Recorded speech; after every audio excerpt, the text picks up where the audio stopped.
नमस्कार साथियों, कैसे हैं आप लोग। आशा करता हूं आप लोग अच्छे होंगे और आपकी तैयारी भी बेहतरीन तरीके से चल रही होगी। तो साथियों, जैसा कि पता है कि हम लोग एक सीरीज स्टार्ट किए थे जिसमें हम लोग फरवरी 2023 के प्रीवियस ईयर क्वेश्चन पेपर के बारे में हम लोग बात कर रहे थे। तो उसी सीरीज में आज का वीडियो जो है वह वीडियो नंबर 3 है। यदि आप इससे पहले वाले वीडियो को नहीं देखे हैं तब आप यूट्यूब पर जाकर सर्च करके आप देख सकते हैं।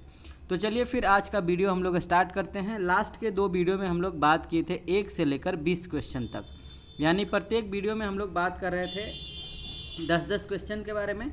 आज इसमें हम लोग बात करेंगे 20 से लेकर के 30 तक के बारे में। तो चलिए बिना देर के हुए हम लोग जो है स्टार्ट करते हैं। देखिए, सबसे पहले यदि हम लोग बात करें क्वेश्चन नंबर 21 का, तो आप देख सकते हैं चेर और खैरवार के बारे में बात हो रही है।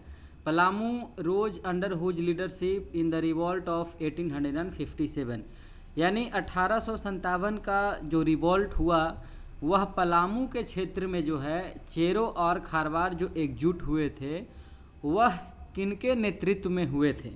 तो साथियों, यह तो पीताम्बर शाही के नेतृत्व में लोग यहाँ पर एकत्रित हुए थे, लेकिन यदि हम लोग सुरेंद्र राय की बात करें तो सुरेंद्र राय का जो टाइमिंग रहा है वह 1809 से लेकर के जो है 1884 तक रहा है। 1809 से लेकर 1884 तक रहा है। और ये पेन जो है थोड़ा मेरे ख्याल से ख़राब हो गया है, तो आप लोग थोड़ा सा इसमें मैनेज करने की कोशिश कीजिएगा। और इसमें लिखिएगा इनका जो एरिया रहा है वह बंगाल प्रेसिडेंसी का एरिया रहा है। अब जो एरिया है इनका वह उड़ीसा में चला गया है, यानी कि अभी के दौर से देखा जाए तो वह उड़ीसा में चला गया है। संबलपुर के इलाके में जो है यह प्रोटेस्ट कर रहे थे। प्रोटेस्ट क्या मतलब 1857 का जब रिवोल्ट हुआ तो वहाँ से विद्रोह कर रहे थे। उसके बाद जो है कुछ दिनों बाद इनको गिरफ्तार कर लिया गया और गिरफ्तार करने के बाद जो असीरगढ़ फोर्ट में इनको डिटेन कर लिया गया, असीरगढ़ फोर्ट में। और वहाँ पर जो है 23 मई 1884 को 23 मई 1884 को जो है इनका देहांत हो जाता है।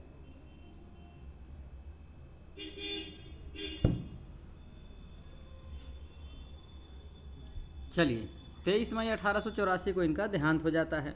इनको जो है मतलब इनके बारे में कहा जाता है कि ये बहुत अच्छा तलवार चलाने में बहुत निपुण थे और इनको लोग जो है इनकी वीरता के कारण इनको वीरा वीरा कहा करते थे।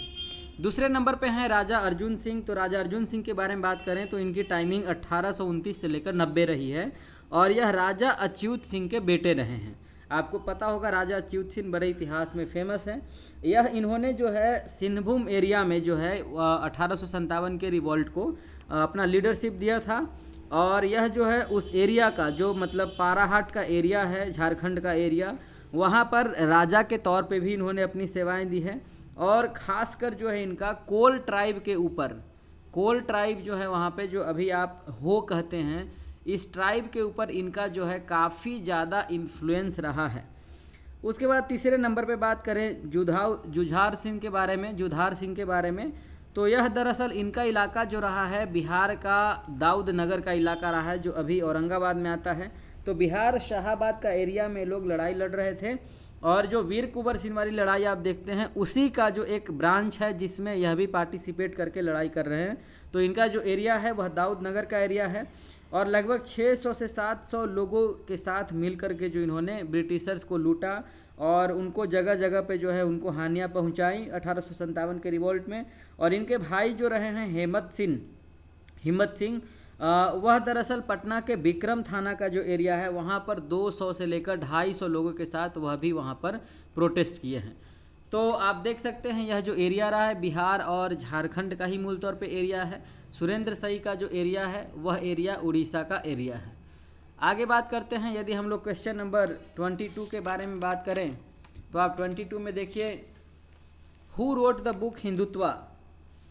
तो आपको पता होगा हिंदुत्व का जो किताब है वह बी.डी. सावरकर ने लिखा है, विनायक दामोदर राव सावरकर ने, ठीक है। लेकिन पहला ऑप्शन हमारा जो है मदन लाल धिंगरा। तो मदन लाल धिंगरा की जो टाइमिंग रही है वह 1883 से लेकर के 1909 रहा है और यह मूल तौर पे जो है अमृतसर के रहने वाले थे, यानी यह पंजाब का रहने वाला था। और इन्होंने जो है जब यह इंग्लैंड में पढ़ाई कर रहे थे तभी इनके अंदर नेशनलिज्म की भावना जो है बहुत कूट कूट कर भर चुकी थी। तो वहाँ पर इन्होंने एक कर्जन वायली की हत्या कर दी थी गोली मारकर। और 1905 में जो है यह श्यामजी कृष्ण वर्मा के साथ जो है इंडियन हाउस बनाते हैं। आपको पता होगा कि इंडियन हाउस लंदन में बनाया गया था। और आगे चलकर इनकी सावरकर से दोस्ती भी होती है और फिर यह अभिनव भारत मंडल नामक जो है गुप्त संगठन में शामिल हो जाते हैं और भारतीय राष्ट्रवाद को प्रमोट करने के लिए, या फिर आप कह सकते हैं कि भारतीय स्वतंत्रता संग्राम की बची हुई लड़ाई को लड़ने के लिए यह वहाँ से मूल तौर पे पूरी तरीके से एक्टिव हो जाते हैं। दूसरे नंबर पे बात करें औरोबिंदो घोष के बारे में, तो इनको श्री औरोबिंदो भी कहते हैं और औरोबिंदो घोष के नाम से भी जानते हैं। यह ऐसे पॉलिटिशियन हैं जिनका मतलब ट्रांसफॉर्मेशन हो गया पॉलिटिक्स से लेकर के स्पिरिचुअलिटी तक। तो जितने पॉलिटिक्स में जितना कंट्रीब्यूशन है इनका, उससे ज़्यादा कंट्रीब्यूशन इनका स्पिरिचुअलिटी में है। लेकिन यहाँ पर पॉलिटिक्स के बारे में ही पढ़ेंगे। औरोबिंदो घोष ने जो है वंदे मातरम न्यूज़पेपर लाया था। इनका जो टाइमिंग रहा है वह 1872 से लेकर 1950 रहा है। 1950।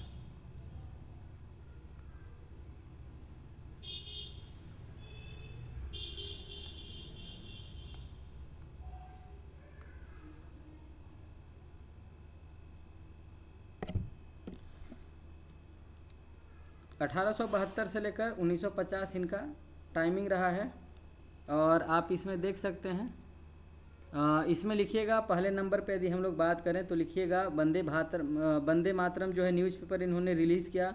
उसके अलावा जो है इन्होंने जो है प्रोविंस ऑफ बड़ौदा का जो मतलब गायकवाड़ थे वहाँ पर, उनके अंदर भी इन्होंने जो है अपनी सेवाएं दी थी। वहाँ पे कई सारे बड़े बड़े लोगों ने सेवाएं दी, उसमें से एक श्री औरोबिंदो भी हैं। अनुशीलन समिति से आगे चल करके यह जुड़ते हैं और अलीपुर कॉन्स्पिरेसी में इनका नाम आता है। अलीपुर कॉन्स्पिरेसी में इनका नाम आता है और आगे चल करके इनका जो है स्पिरिचुअलिटी के दुनिया में इनका ट्रांसफॉर्मेशन देखने को मिलता है। उसके बाद श्यामजी कृष्ण वर्मा के बारे में बात करें। देखिए श्यामजी कृष्ण वर्मा आगे भी आएंगे इसी मतलब आज के ही वीडियो में, तो आप यहाँ पर ही समझ लीजिए। इनका जो टाइमिंग है वह 1857 से लेकर के 1930 का टाइमिंग है। तो जो कुछ भी करेंगे इसी समय के दौरान करेंगे। तो इसमें इन्होंने जो पहला काम किया है, इंडियन होम रूल सोसाइटी बनाया, इंडियन सोशलॉजिस्ट नामक ऑर्गेनाइजेशन बनाया, उसके अलावा इंडिया हाउस बनाया। यह तीनों दरअसल लंदन में बनाया। आपको पता है कि लंदन में जब इंडिया हाउस बना रहे थे तो इनकी मुलाकात मदन लाल धिंगरा से होती है और फिर आप देख सकते हैं कैसे वो नेशनल मूवमेंट से जुड़ते हैं। उसके बाद जो है यह दयानंद सरस्वती के बहुत बड़े एडमायरर रहे थे। इससे ज़्यादा मुझे नहीं लगता है कि इसमें आपको जानने की कोई ज़रूरत है। चलिए क्वेश्चन नंबर 23 पे आते हैं हम लोग को। और 23 में यदि हम लोग आए तो 23 नंबर आप देखिए, कह रहा है विच ऑफ द फॉलोइंग बाज not the part of Chauth income. तो चौथ और सरदेशमुखी के बारे में आपको पता होगा कि मराठों के द्वारा वसूला जाने वाला टैक्स था। दो प्रकार के टैक्स थे, चौथ और सरदेशमुखी। लेकिन चौथ भी कई हिस्सों में बटा हुआ था। जैसे कि आप सबसे पहले नंबर पे देख रहे हैं बवती। तो बवती दरअसल होता था जितना लेवी लिया जाता था, टैक्स लिया जाता था, उस टैक्स का 1/4 हिस्से को बवती कहते थे। और यह हिस्सा जो है वह छत्रपति को जाता था। यह हिस्सा जो है वह छत्रपति को जाता था। सहोता की बात करें, सहोत्रा की, तो सहोत्रा दरअसल होता था the officer of royal secretariat, यानी जो रॉयल सेक्रेटेरिएट होता था मराठन एडमिनिस्ट्रेशन में, उस सेक्रेटेरिएट का जो हेड होता था उसे ही सहोत्रा बोला गया है, उस ऑफिसर को सहोत्रा बोला गया है। और नाडगोंडा की बात करें तो यह दरअसल चॉइस के ऊपर निर्भर था, चॉइस के ऊपर निर्भर था।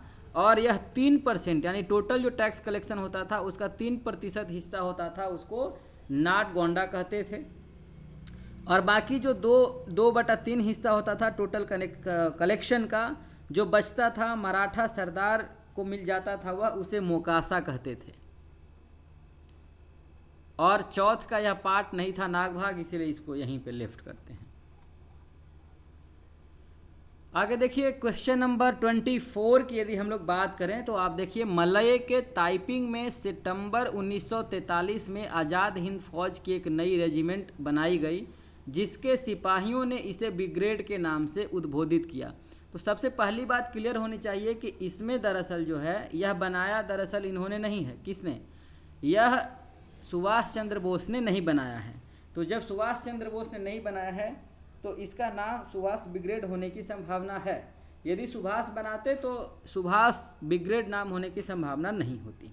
ठीक, तो पहले नंबर पे देखिए रानी झांसी ब्रिगेड की यदि बात करें तो आपको पता होगा कि यह इंडियन नेशनल आर्मी जो कि बनाया था इन्होंने सुभाष चंद्र बोस ने जापानीज हेल्प से, यह वुमेन रेजिमेंट हुआ करता था रानी झांसी, और 12 जुलाई 1943 को इसको बनाया गया झांसी की रानी ब्रिगेड को। ठीक है, और इसको लक्ष्मी सहगल के द्वारा इसका नेतृत्व किया गया, यानी इसके जो हेड थे वह लक्ष्मी सहगल थे। यदि गांधी ब्रिगेड की बात करें तो गांधी ब्रिगेड के बारे में कहा जाता है कि यह दूसरा गोरिल्ला रेजिमेंट है जो इंडियन नेशनल आर्मी के द्वारा बनाया गया। आपको पता है गोरिल्ला युद्ध जो होता है, छुप छुप कर जो लड़ने वाला लड़ाई है, गोरिल्ला लड़ाई, इसकी जो स्थापना है सितंबर 1942 में की गई, सितंबर 1942 में की गई। और इनायत कियानी को, कर्नल इनायत कियानी को जो है गांधी ब्रिगेड का हेड बनाया गया। और इसमें लिखिएगा आगे चल कर के जो है इसमें शाहनवाज खान भी आते हैं 1944 के दौर में, जो इसको नेतृत्व प्रदान करते हैं। और शाहनवाज खान जो हैं गांधी ब्रिगेड के माध्यम से जो लड़ाई लड़ते हैं वह दरअसल लड़ते हैं फाउट अराउंड इरावाड़ी, इरावाड़ी जगह है वहाँ पे लड़ाई लड़ते हैं। उसके अलावा बर्मा के साथ जो कैंपेन होता है, बर्मा अभियान होता है, उसमें भी सुभाष ब्रिगेड की गांधी ब्रिगेड का नेतृत्व करते हुए लड़ाई लड़ते हैं और बहुत सफल लड़ाई लड़ते हैं। यदि हम लोग आगे बात करें सुभाष ब्रिगेड के बारे में तो इसमें आप लिखिएगा सुभाष ब्रिगेड को पहला गोरिल्ला रेजिमेंट माना जाता है, पहला गोरिल्ला। सेकंड वाला कौन था? सेकंड वाला गांधी। पहला सुभाष ब्रिगेड को पहला गोरिल्ला रेजिमेंट। और यह जो है लिखिएगा इसमें 3 बटालियन थे मूल तौर पे, यानी इसको 3 हिस्सों में बांटा गया था। और इसकी जो मुख्य भूमिका है वह इम्फाल और ऑफेंसिव में रही है, यानी इम्फाल में जो लड़ाई हुई उसमें मूल तौर पे रही है। और इसमें भी शाहनवाज खान ने ही नेतृत्व दिया था। तो लिखिएगा कि सुभाष ब्रिगेड की मूल भूमिका इम्फाल और कोहिमा की लड़ाई में रही, शाहनवाज खान के नेतृत्व में 3 बटालियन में बटा हुआ था, पहला गोरिल्ला रेजिमेंट इसे कहते हैं। और बाकी आज़ाद ब्रिगेड को कहते हैं तीसरा गोरिल्ला रेजिमेंट, जो ऑप्शन नंबर 4 है। और इसमें कर्नल गुलजारा सिंह जो हैं, कर्नल गुलजार सिंह आप लिख सकते हैं या गुलजारा सिंह, जो भी, यह इसको नेतृत्व करते हैं। और यह भी इम्फाल और इंडो बर्मा का जो 2 कैंपेन है उसमें मूल तौर पे भूमिका निभाते हैं। यदि हम लोग क्वेश्चन नंबर 25 की बात करें तो आप देखिए इसमें है who is known as the father of land settlement in northern India. तो आपको पता होगा परमानेंट लैंड सेटलमेंट की बात कर रहे हैं, लैंड सेटलमेंट की बात कर रहे हैं तो यह मार्टिन वर्ड्स है। लॉर्ड कॉर्नवालिस कौन है? थॉमस मुनरो कौन है? हॉल्ट मैकेंजी कौन है? इसको समझते हैं। देखिए लॉर्ड कॉर्नवालिस को सब लोग जानते हैं, परमानेंट सेटलमेंट के जनक के तौर पे जाना जाता है। 1738 से लेकर 1805 इनका पूरा लाइफ स्पैन रहा है। और यह अमेरिकन बार ऑफ इंडिपेंडेंस में भी इन्होंने भूमिका निभाई थी, लेकिन वहाँ पर यह पूरी तरीके से सफल नहीं रहे। तो फिर इनको यहाँ पर इंडिया में लॉन्च किया गया और इंडिया में आए तो इन्होंने परमानेंट सेटलमेंट जैसी व्यवस्था को बहुत सफल तरीके से यहाँ पर लागू किया और कॉर्नवालिस कोड भी यहाँ पर चलाया। उसके अलावा जो है परमानेंट सेटलमेंट में इनकी भूमिका है। यह 3-4 बातें आपको याद रखनी है। यदि थॉमस मुनरो की बात करें तो थॉमस मुनरो कई जगह आपको मिलेगा। यह स्कॉटिश सोल्जर रहा है पहले, यह स्कॉटलैंड का रहने वाला था, तो यह पहले स्कॉटिश सोल्जर रहा है और ईस्ट इंडिया कंपनी में ऑफिसर के पोस्ट पर यह आया था। इंडिया में मद्रास प्रेसिडेंसी में जॉब कर रहा था। हैदर अली और टीपू सुल्तान के खिलाफ इन्होंने लड़ाई लड़ी है और आगे चल कर के यह गवर्नर ऑफ मद्रास भी बनता है और इसे फादर ऑफ रैयतवारी सिस्टम के नाम से भी जाना जाता है थॉमस मुनरो को। ठीक है, चलिए इसमें आगे लिखिएगा, लिखना क्या है मतलब समझिए। और आगे चल कर के जो है मुनरो का डेथ हो जाता है 1827 में कॉलरा की वजह से। ठीक, और हॉल्ट मैकेंजी की यदि हम लोग बात करें तो हॉल्ट मैकेंजी कौन है? यह सन ऑफ स्कॉटिश राइटर यानी हेनरी मैकेंजी जो स्कॉटलैंड के बहुत बड़े लेखक रहे हैं, उनके बेटे हैं हॉल्ट मैकेंजी। इनको जो है लेखक का नौकरी मिला था राइटरशिप का, कहाँ? ईस्ट इंडिया कंपनी में 1807 में।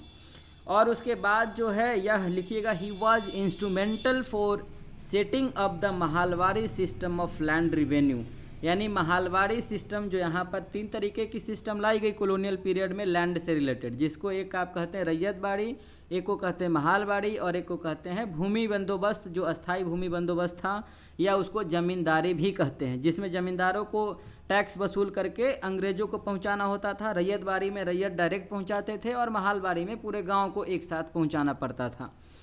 तो मार्टिन वर्ट की बात करें तो मार्टिन वर्ट का टाइमिंग है 1788 से लेकर के 1853, इनका पूरा लाइफ स्पैन है। तो इसमें लिखिएगा मार्टिन वर्ट जो है वह ब्रिटिश सिविल सर्वेंट रहता है और बंगाल प्रेसिडेंसी में इसको जॉब मिलता है।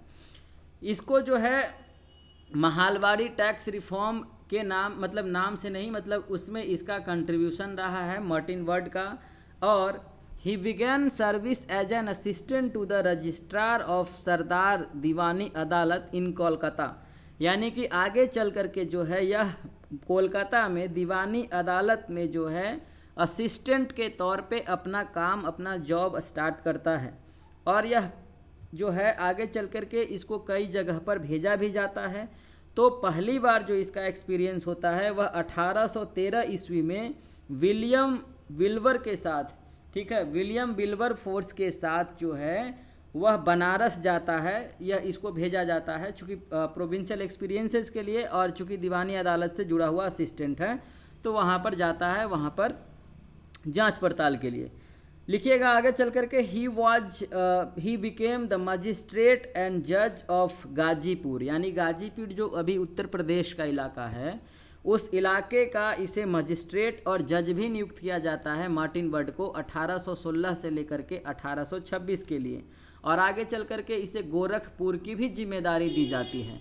तो मार्टिन वर्ट बहुत ही इम्पोर्टेंट व्यक्ति हैं, यदि आप इनसे सवाल पूछा जा सकता है, ध्यान रखिएगा इस बात का, ठीक है। चलो आगे बढ़ते हैं, क्वेश्चन नंबर 26 की तरफ आते हैं। तो यदि 26 की बात करें तो आप देखिए सब पहले सवाल पढ़ते हैं। The first jute spinning mill in India was established at Rishra in 1855 by हुम।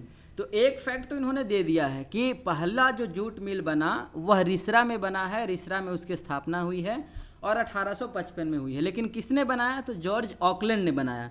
लेकिन रॉबर्ट ब्रूस कौन है? पहले नंबर ऑप्शन की बात करें तो इनका टाइमिंग 1834 से लेकर 1912 रहा है रॉबर्ट ब्रूस का।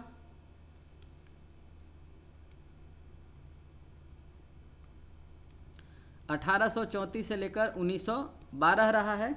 और यह जियोलॉजिस्ट रहे हैं, आर्कियोलॉजिस्ट भी रहे हैं, और इनको father of Indian pre history भी कहा जाता है। उसके बाद लिखिएगा he discovered first Palaeolithic tool. इन्होंने पहला पैलियोलिथिक टूल जो है आविष्कार में लाया, मतलब ढूंढा, आविष्कार में नहीं लाया, ढूंढा, जिसको हैंडेक्स बोलते हैं, कुल्हाड़ी, ठीक है। कहाँ से? पल्लबरम से, मद्रास के इलाके से। Associated with geological survey of India, यह जो है जियोलॉजिकल सर्वे ऑफ इंडिया से जुड़े हुए थे। और उनका जो कलेक्शन है वह आगे चल करके, इन्होंने बहुत रिच काम किया इंडिया में, तो इनके कलेक्शंस को जो है आगे चल करके बेच दिया गया मद्रास गवर्नमेंट म्यूजियम को 1906 में। मद्रास गवर्नमेंट म्यूजियम को जो है 1906 में इनके द्वारा किए गए तमाम जो कलेक्ट किए गए थे एंटीक्विटीज, उस सबको बेच दिया गया।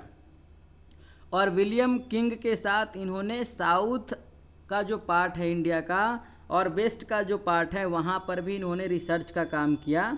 और इन्होंने बेलम केव्स को ढूंढा, जो कि कहा जाता है Belum caves is the second largest cave in Indian सब कॉन्टिनेंट।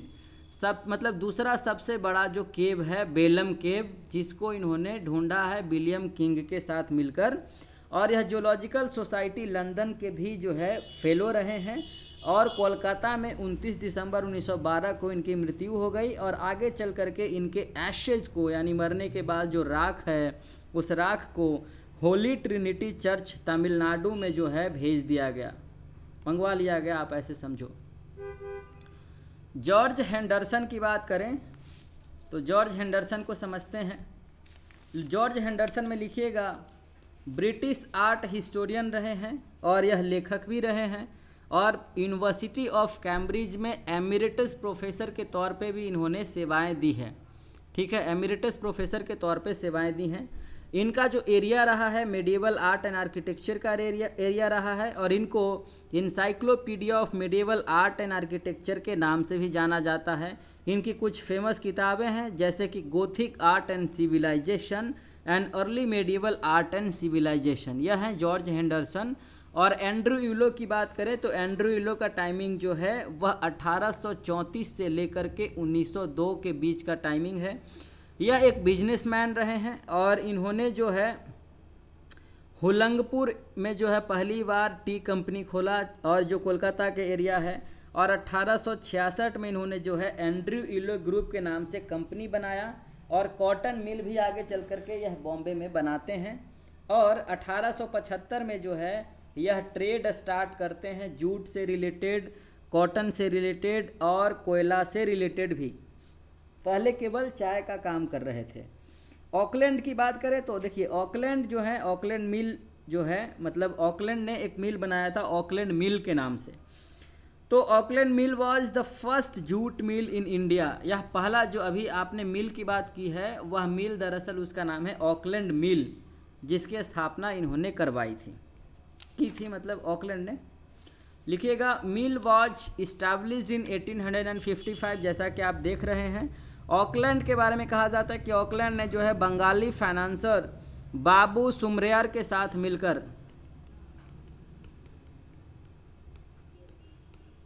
मिलकर जो है इन्होंने बनाया। और Auckland was the honour of coffee plantation in Ceylon, यानी श्रीलंका में भी जो है यह कॉफ़ी का प्लांटेशन स्टार्ट करवाता है पहली बार। और कहा जाता है कि 8 टन जूट जो है वह पर ईयर जो है यह एक्सपोर्ट करने लगा था। और 1858 में इसके मिल को जला दिया गया, और आगे चल करके 1862 में यह फिर से मिल को स्टार्ट करता है और नाम बदल देता है, इशरा यार्न मिल रखा जाता है। और इस बार जो है मतलब इससे पहले जो है वह अमेरिकन सिविल वॉर में भी जो है जूट का बैग सप्लाई किया था इस कंपनी ने, जो ऑकलैंड का मिल है। यह क्वेश्चन नंबर 26 था। 27 की बात करें, which of the following was not the part of Gandhi's consecutive constructive programme. तो देखिए पहली बात कि Gandhi inter religious marriage association के खिलाफ तो थे ही, मतलब इसके साथ नहीं हो सकते थे। शुरुआती दौर में क्या, अंतिम दौर के कुछ पहले पड़ाव तक भी यह साथ नहीं थे। इवन कि इंटरकास्ट मैरिज का भी इन्होंने एक समय में अपोज किया था। तो यह तो आंसर बहुत क्लियर है। लेकिन तालीमी संघ की बात करें तो जो न्यू तालीम एजुकेशन की बात करते हैं, न्यू तालीम की, वह दरअसल इनका ही कॉन्सेप्ट है। न्यू शिक्षा नीति में उसको फॉलो भी किया गया है। तो लिखिएगा नई तालीमी संघ के बारे में मोहनदास करमचंद गांधी का इम्पैक्ट है, और महाराष्ट्र स्टेट का जो बात वहीं पर जो है इस संघ को बनाया गया था। और वहाँ पर एक टाउन हुआ करता था, उस टाउन को बोलते थे सेगांव या सेवा ग्राम भी उसको कई बार बोला गया है, जो कि नई तालीमी संघ के एरिया में आता था। और इसमें यह तय किया गया था कि लोग जो है मतलब खुद से अपना फूड अफोर्ड करेंगे, उनको दिया जाएगा, क्लोथिंग दिया जाएगा, स्पिरिचुअल एजुकेशन दिया जाएगा, म्यूजिक, इंटेलेक्चुअल, तमाम सारी चीज़ें जो हैं उनको व्यवस्थाएं कराई जाएंगी। यदि ग्राम उद्योग संघ की बात करें तो all India village industries association बनाया गया था। यह भी गांधी का ही कॉन्सेप्ट है, और यह बनाया गया था for the revival of dead या फिर डाइंग विलेज इंडस्ट्रीज़, यानी गांव में जो उद्योग थे वह धीरे धीरे करके दफन होते जा रहे थे, उसको रिवाइव करने के लिए, वापस जिंदा करने के लिए जो है यह प्रोग्राम शुरू किया गया। काऊ प्रोटेक्शन एसोसिएशन की बात करें तो गांधी जी फेवर में थे काऊ प्रोटेक्शन के, लेकिन वह ये नहीं थे कि मनुष्य की मृत्यु के एवज में गाय की जान बचाई जाए, ऐसा नहीं थे। लेकिन काऊ प्रोटेक्शन को लेकर के वह सजग थे और वह उसके समर्थन में थे। क्लियर है। और डी तो आप जान ही रहे हैं। 28 नंबर पे आ जाते हैं हम लोग, और 28 में आइए, हु रोट धर्म तृतीय रत्न एक्सपोजर ऑफ द पुराण। यह किताब ज्योतिबा फुले ने लिखी, जिनका बहुत बड़ा कंट्रीब्यूशन है। इनके शिक्षा का प्रभाव डॉक्टर भीमराव अंबेडकर के ऊपर भी था। इनका टाइमिंग जो रहा है वह 1827 से लेकर 1890 के बीच की टाइमिंग है। इसमें लिखिएगा, इन्होंने धर्म तृतीय रत्न की जो नामक किताब है वह 1855 में लिखी, बिल्कुल उसी साल जिस साल जॉर्ज ऑकलैंड ने जो है कोलकाता में जूट मिल की सिरसा में स्थापना की। राइट, सिरसा, हाँ रिसरा। उसके बाद लिखिएगा ब्रह्मांचे कसाब नामक किताब है लिखी इन्होंने 1869 में 69 में। गुलामगिरी लिखा 1873 में और सत्सार भी लिखा 1885 में जिस साल कांग्रेस की स्थापना हुई। उसके बाद इशारू भी लिखा, यह भी दरअसल इनकी किताब है। इन्होंने बहुत सारे काम किए, सत्यशोधक समाज की स्थापना भी की कि ताकि किसी भी चीज़ को इम्प्लीमेंट करने से पहले, मानने से पहले उस सत्य का शोधन किया जा सके, रिसर्च किया जा सके, जांच पड़ताल किया जा सके। उसके बाद इन्होंने सार्वजनिक सत्य धर्म नामक पुस्तक लिखी 1889 में, ठीक। और उसके बाद जो है पोवादा जो है, पोवादा नाम की भी एक किताब लिखी है 1869 में। तो इनका बहुत बड़ा कंट्रीब्यूशन है। यदि आप आधुनिक भारत के निर्माताओं में बात करेंगे तो उसमें ज्योतिबा राव फुले को आप इग्नोर नहीं कर सकते हैं। आगे बात करते हैं नारायण गुरु के बारे में। तो नारायण गुरु आप देख सकते हैं, लिखिएगा, नारायण गुरु साउथ इंडिया से जुड़े हुए व्यक्ति हैं। यह बहुत बड़े फिलोसफर रहे हैं, समाज सुधारक भी रहे हैं। और नारायण गुरु और गांधी की एक बार मुलाकात भी हुई है 1925 में। आप सोचिए 1925 कौन सा दौर चल रहा है। 1924 में कर्नाटक के बेलगांव में अधिवेशन हुआ था जिसमें गांधी पहली बार अध्यक्ष बने थे। 1925 में इनकी मुलाकात होती है नारायण गुरु से। नारायण गुरु मलयालम, संस्कृत और तमिल तीनों भाषा के जानकार थे। तो जानकार रहेंगे तो ऑब्वियस सी बात है उनकी जो रचनाएं होंगी वह तीनों भाषाओं में भी हो सकती है। इनकी किताबें हैं स्वानुभव गति, अद्वैत दीपिका, आरिबू, आत्मा विलासम और जाति लेखनम। ये सारी नारायण गुरु की किताबें रही हैं। जाति व्यवस्था के खिलाफ थे यह। टीएम नायर की बात करें तो टीएम नायर का टाइमिंग रहा है 1868 से लेकर के 1919 तक। 1919 आप लोग को याद होगा जलियांवाला बाग हत्याकांड से, ठीक है, रॉलेट एक्ट वगैरह से।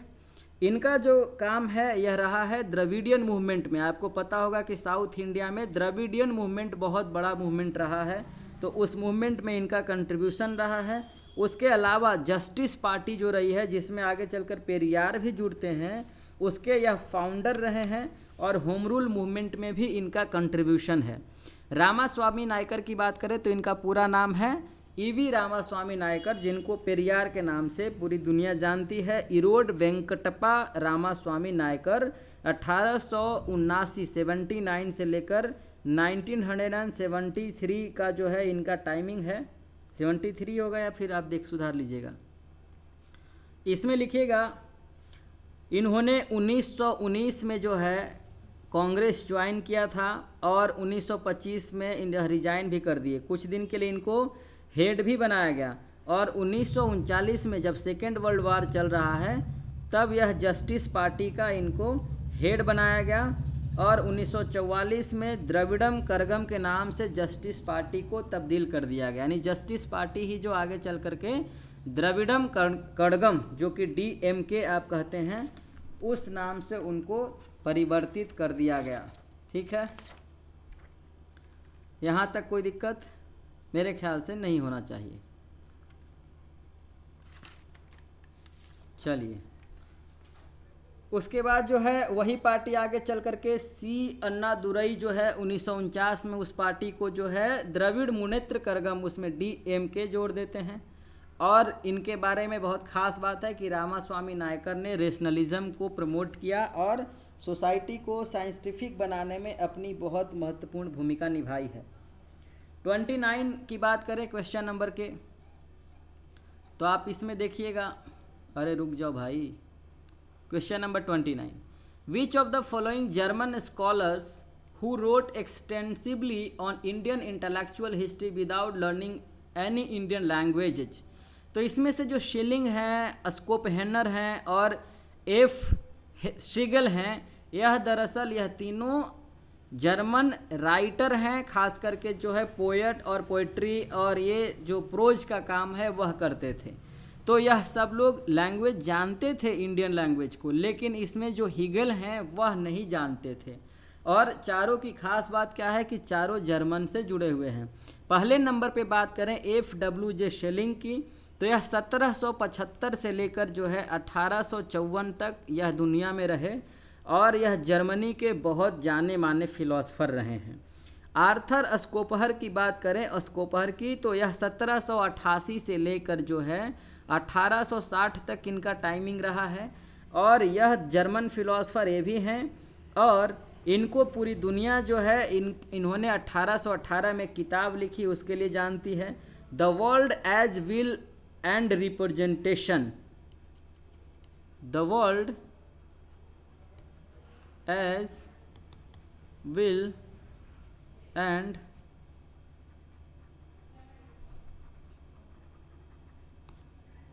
रिप्रेजेंटेशन। क्लियर है? चलिए, first thinker in western philosophy के नाम से इनको जाना जाता है, जिन्होंने शेयर किया और अफर्म किया सिग्निफिकेंट टेनेट को इंडियन फिलॉसफी में, यानी इंडियन फिलॉसफी के जो महत्वपूर्ण टेनेट थे, अब एस्पेक्ट थे, उसको वेस्टर्न फिलॉसफी के साथ जो है अफर्म किया, कनेक्ट किया। लाइक एसेटिसिज्म को इन्होंने जो है असर्ट किया, डेनियल ऑफ द सेल्फ को असर्ट किया, notion of world as appearance के नाम से जो है इसको भी इन्होंने उस कॉन्सेप्ट को भी असर्ट किया।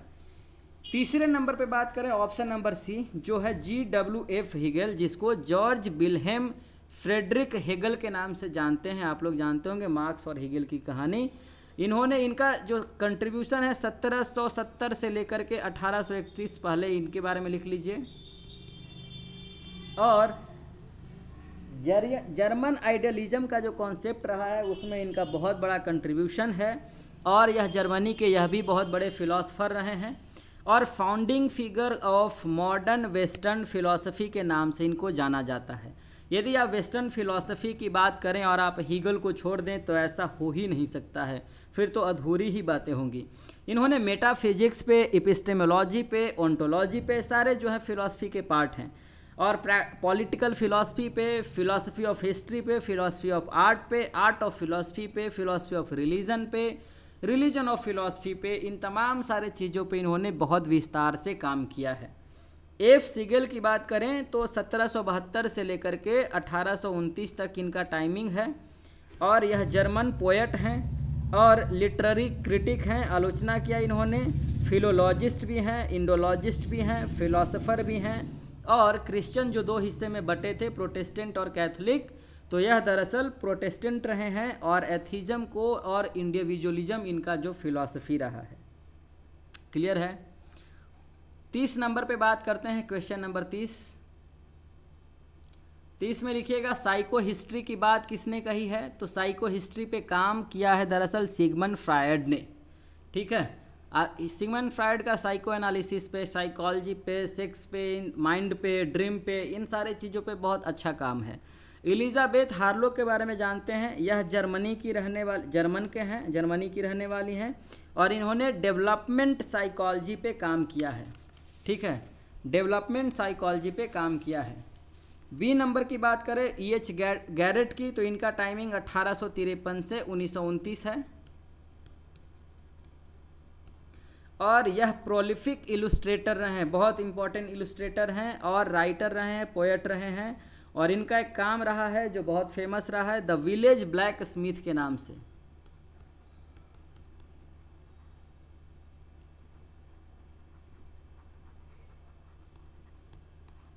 द विलेज ब्लैक स्मिथ के नाम से।